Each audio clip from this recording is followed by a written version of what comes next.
guys, welcome to my YouTube channel Unique11.781. Today we are going to learn how to make or recognize future continuous tense.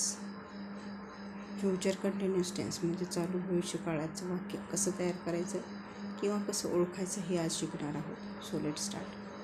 Take shall be before I or we and will be before any other subject and take the ing form of the verb after it.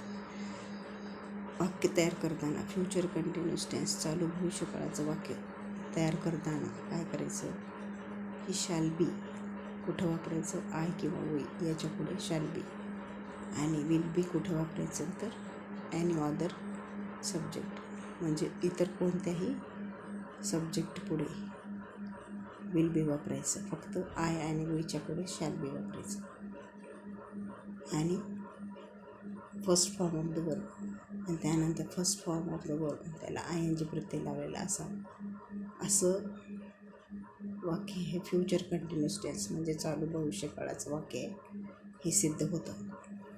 Like जसे की I shall be going to Delhi, they will be playing cricket, Ramesh will be painting a picture. या ठिकाणी आयच्या पुढे shall be ठेवलेला आहे, देच्या पुढे will be, रमेशच्या पुढे will be. Next negative sentence. To form the negative of the above sentences shall or will should be followed by not. वरील वाक्य जे आहेत त्या वाक्यांनाच आपल्याला जर नकारार्थी वाक्य बनवायचं असेल तर शॅल किंवा विल बी पुढे काय ठेवायचं not.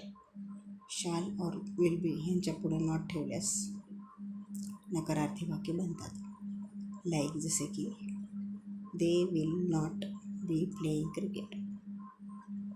Next also yes no questions are form by take shall or will at the beginning of the sentences. तसेच यस नो क्वेश्चन्स बनवायचे असतील तर शॅल आणि विल हे वाक्याच्या आरंभी घ्यावे.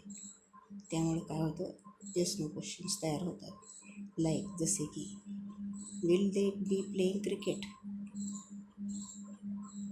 नेक्स्ट आहे interrogative sentences. Interrogative words like when, why, from, W H questions.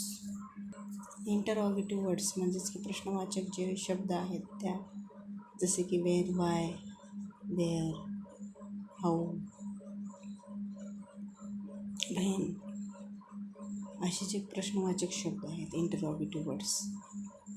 ह्या प्रश्नवाचक शब्दांचा आरंभ वाक्याच्या आरंभ यासारखे प्रश्नवाचक शब्द आहेत ह्यांनी डब्ल्यूएच क्वेश्चन्स तयार होतात. जसं की why shall I be going to Delhi, when will they not be playing cricket.